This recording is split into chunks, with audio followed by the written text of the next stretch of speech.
Legacy Apex, premium lifestyle brand for mobile athletes, content creators, and streamers. Dream, grind, become.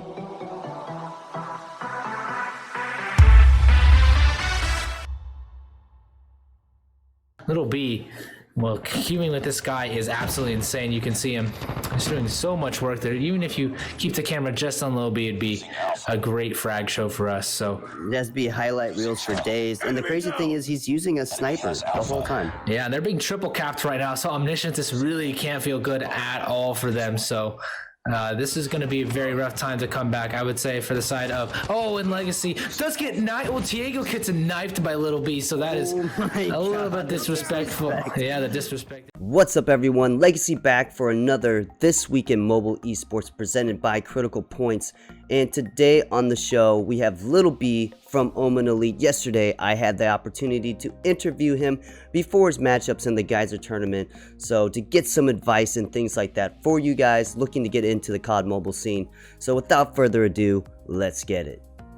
What's up, guys? Legacy here for Critical Points, and today we are bringing back our pro player interviews. My bad. And today on the line we have LittleB from Omen Elite. LittleB, say what's up. What's up, guys? So a lot has changed since the last time we talked. Obviously, you were in the Critical Ops scene, and now you've moved on to Call of Duty Mobile. Kind of talk to us about that transition from one game to the next game, how you guys built your team, and who you're playing for now. So SXC, how I joined my team was when I was in the Critical Ops tournament scene. I joined a Call of Duty mobile team before the game even came out, which was SXC. And after I went on a 1-month vacation, I kind of lost interest in the Critical Ops, and that was when Call of Duty beta dropped. And I got the motivation of grinding it with the team. And now SXC got picked up by GS during that time. And then now, after a month or 2 months of roster changes, Omen picked up GS, and now we're here with Omen. Okay, so who is your guys' roster now? Because I know there was names on it before, and they left, and just the community, the roster changes will be all the way up until like the first LAN. So right now, the start. I'm not gonna say the starting 5 in the moment. We're still looking for a solid roster, but I'll just say the names that are in the roster. So starting as Joker, Godsley, Beanades, Vague, me, Aquila, Knight, and High, and Eggs. Wow, so there's quite a few names there that were just champions from Critical Ops as well. Do you feel like there's any pressure joining a team like that, or do you feel like you just fit in fine? This team, I feel like it's perfect. Like, we're going out well, we're grinding, we have the same goal of getting to the top and dominating. So I'm feeling great, actually, about this team. Awesome. So you mentioned from GS to Omen. Omen is basically one of the bigger names in the mobile scene right now. What is it like to finally go and be, obviously, GS to Omen in like a big org? Is that an accomplishment for you, or you're just trying to basically keep grinding and see where it takes you? It actually felt like great because, I mean, I still love GS because, GS, you guys know GS from the Critical Ops scene was a big deal. And so even signing with GS is a big deal for me because it was my first org that I signed with. But signing to Omen instantly after was just like another level just of excitement and motivation to grind. Because, you're representing someone, and also that organization's also already done a lot of stuff with the PUBG mobile scene, you can see. And now our job is to do it like the same thing in the COD mobile scene. So, it feels great. Yeah, because I mean, even before the game dropped, I feel like there was already a few teams that everyone kind of knew. There was multiple Twitter polls. Now that the game is dropped, how does it feel to kind of be in that top echelon of teams? And who do you also feel are the other top teams that to look out for? So, top teams right now, like where we scrim, tournaments, standings. Like another good team is Team Totality. They were Devil Score, but they're basically a bunch of COPS opponents or COPS players that I knew from the COPS scene that came up here. Another team is Team Amplified, same thing. Some of them are from Rost community, some of them are from the COPS community, people I know. Another big thing is SSG. one of the big orgs in the community at the moment. Also, COP scene, Vainglory scene, Raw scene. Those are the 3 teams that come on my mind, but there's still many other teams that are still competing to the top, and they're starting to get up there. Yeah, I highly agree with those teams that you listed. And it's kind of crazy that you mentioned something. A lot of these players are coming from other games and joining to COD. Do you think the transition from any game to COD is easy, or do you think having that past mobile experience helps? Not gonna lie, I feel like people from the other scene are coming in. I feel like they're gonna be good because they have the motivation grind, and Call of Duty is Call of Duty, and you could see the statistics that Call of Duty is dominating PUBG Mobile and Fortnite in downloads, with 100 million downloads in the first week or two. Another thing is that you can realize that most of the players in the scene right now are COPS members, because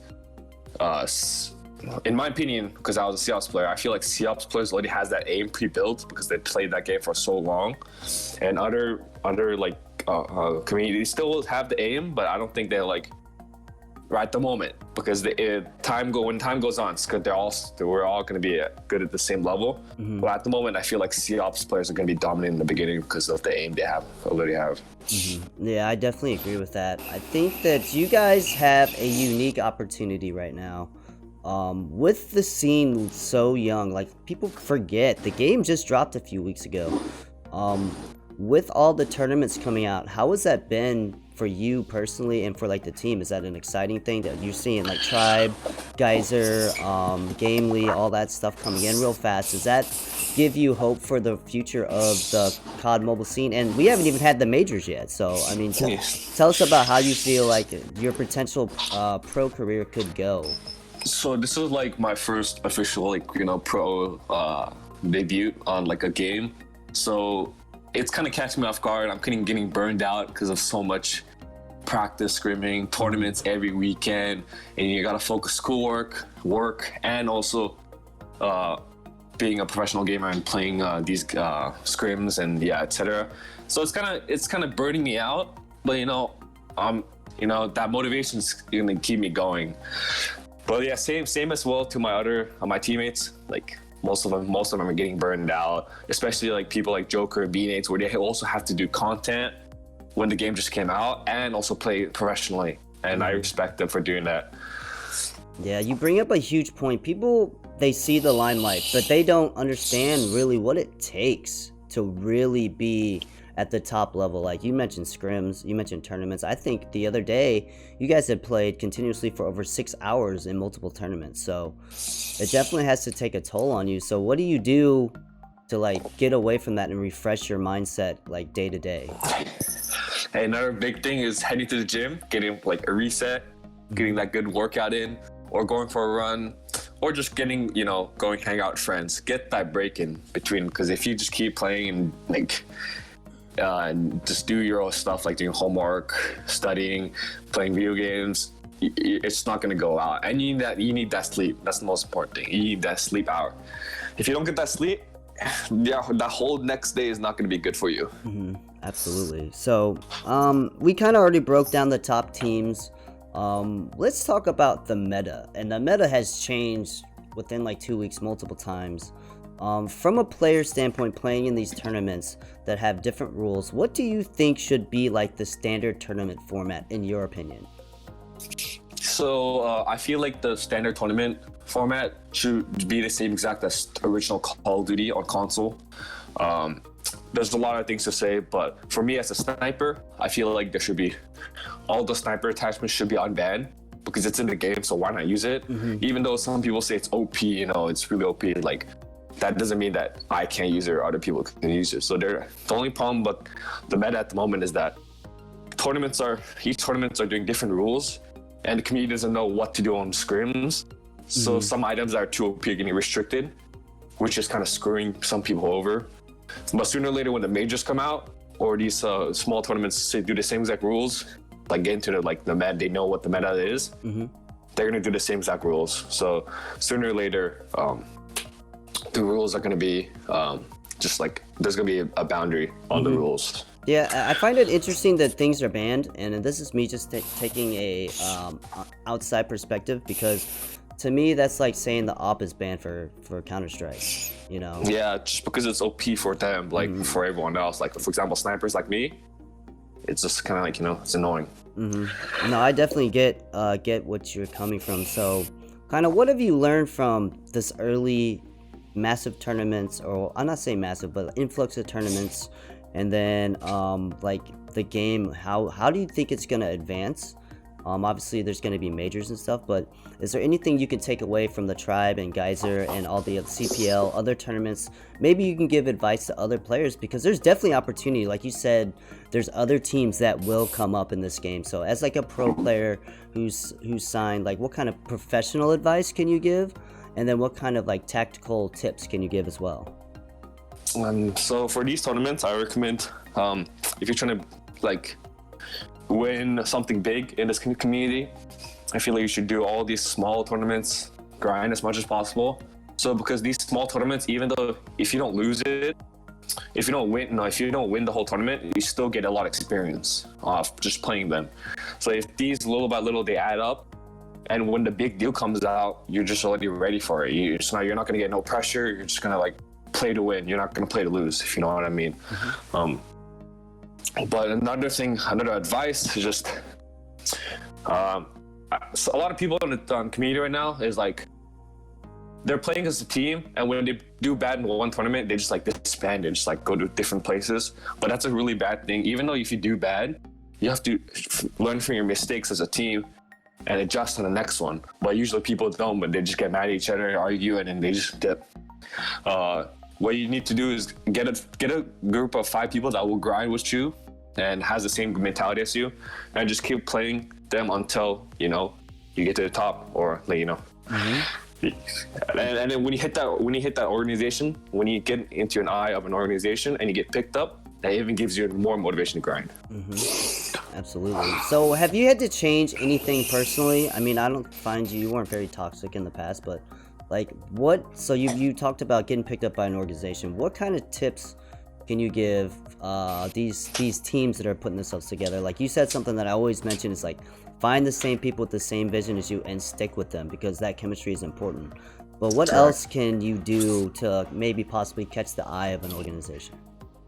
So number one thing that I learned from a mistake from the COP scene and this scene is that the COP scene, you know, nothing's really there. People are just doing whatever they want, toxic to each other. I kind of like, you know, was on that train. I hopped on the train, started being toxic, because like I was like thinking, oh, no one could see me, like no organization, just like, it's like, you know what I mean? It's like, because everyone's just being toxic to each other, and then like I'm just there like, all right, I'll just join.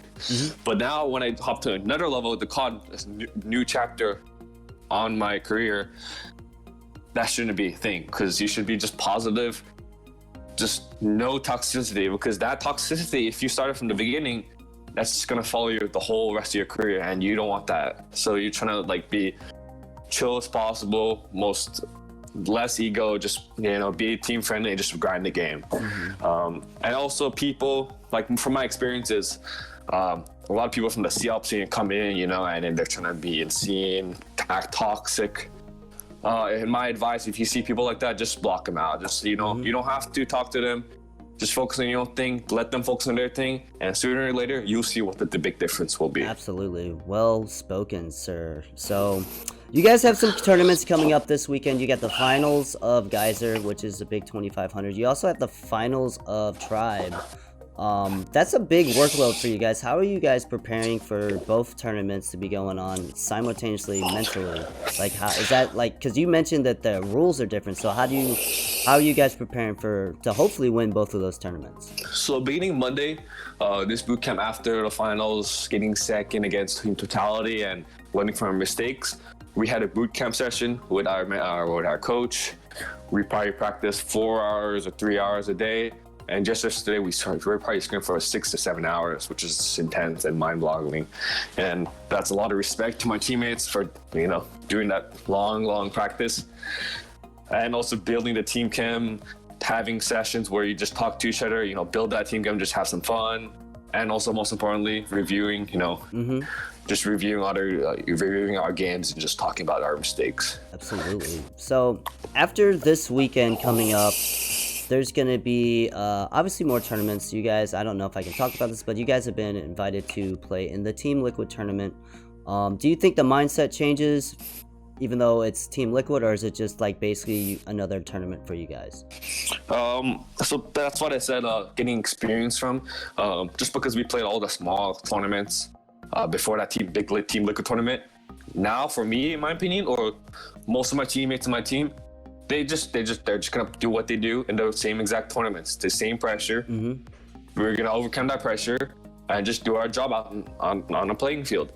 But people that just came out because it's Team Liquid, big tournament, they're signing up, that's when the stress comes in. But playing the small tournaments before is just that's the way to go, so you don't get the pressure and the real deal. Absolutely. Well, that's pretty much all for me, man. I really hope to see you guys continue to grow and shine in the mobile space, and represent COD mobile well. And I think the future is really bright for your team specifically. You guys have a lot of great content creators, great infrastructure. I think that you guys will 100%, I'm calling it now, will be at the first major LAN for North America and hopefully the world. So keep up the grind, man. Anything you want to say to anybody out there? Give any shout outs to your Twitter, your YouTube. All right, probably I want to give a shout out to my teammates, my whole management team and Omen, for getting with me, grinding the game with me, getting working hard, because we're all getting the same thing. I respect all y'all for doing that. It's Godsley especially, good job grinding that YouTube channel. Mans was at 200 subscribers. Literally like a month ago, yeah. Yeah, a month ago. Now he has 2,000 subscribers with average getting 4 or 5K views. That man grinded so well. That was good stuff by him. And yeah, that's about it. My teammates, every other teammates for not bringing the toxicity in the community, just having a good time playing, scrimming each other. And yeah, that's about it. All right, man. Well, I appreciate being on the show. I am Legacy for Critical Points, and LittleB saying thank you for watching and peace. Thank you guys for watching. I really appreciate all the views. If you do like what I'm making, please like and subscribe to the channel. Some more big things coming up. I got the Legacy Apex apparel brand dropping on the 1st of next month. More information about that and what I'm doing with that coming soon. Also in the future, I also have Story of series coming back with possibly 2 of the biggest names in the mobile industry. Very, very excited for that. So thank you guys for all the support. I'm Legacy saying peace.